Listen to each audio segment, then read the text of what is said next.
सुप्रभात बच्चों। कल हम पढ़ रहे थे काल के बारे में। काल की परिभाषा पढ़ी हमने। काल के भेद और भूतकाल के 6 भेद में से हमने 4 भेद पढ़े थे। आज है 5वां। देखिए, संदिग्ध भूतकाल। इसका मतलब क्या होता है?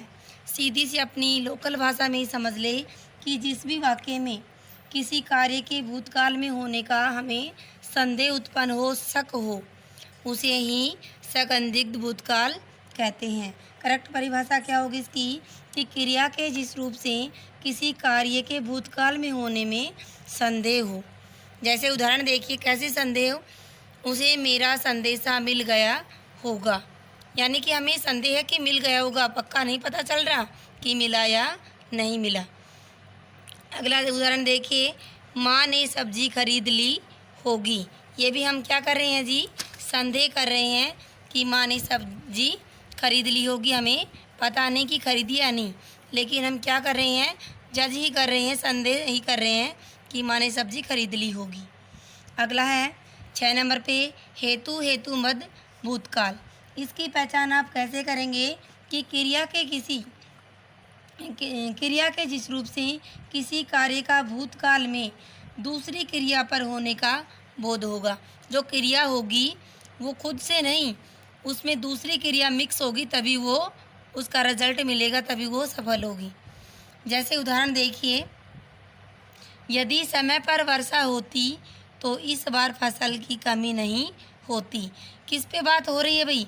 फसल पे। कि वर्षा होती, हुई नहीं, उसके ऊपर निर्भर हो रही है ये बात कि दूसरी क्रिया के ऊपर हम निर्भर हो रहे हैं।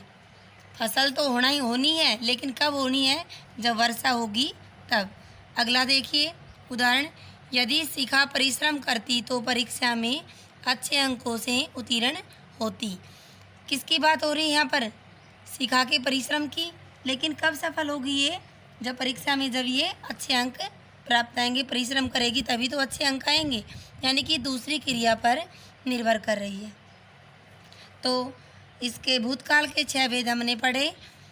अब अगला है हमारा वर्तमान काल। वर्तमान काल क्या होता है? कि क्रिया के जिस रूप से यह पता चले कि कार्य मौजूदा समय में होता है या हो रहा है, यानी कि जो फिलहाल चल रहा है वो क्या होगा? वर्तमान काल होगा। जैसे वर्षा हो रही है, यानी कि फिलहाल हो रही है, अभी की बात हो रही है, तो कौन सा काल होगा ये? वर्तमान काल। वर्तमान काल के 3 भेद होते हैं। कौन कौन से? सामान्य वर्तमान काल, नंबर 1 सामान्य वर्तमान, नंबर 2 संदिग्ध वर्तमान काल, और नंबर 3 अपूर्ण वर्तमान काल। तो इन तीनों कालों के बारे में हम कल पढ़ेंगे। आज आप काल से लेकर और वर्तमान काल तक का रिवीजन करेंगे। धन्यवाद।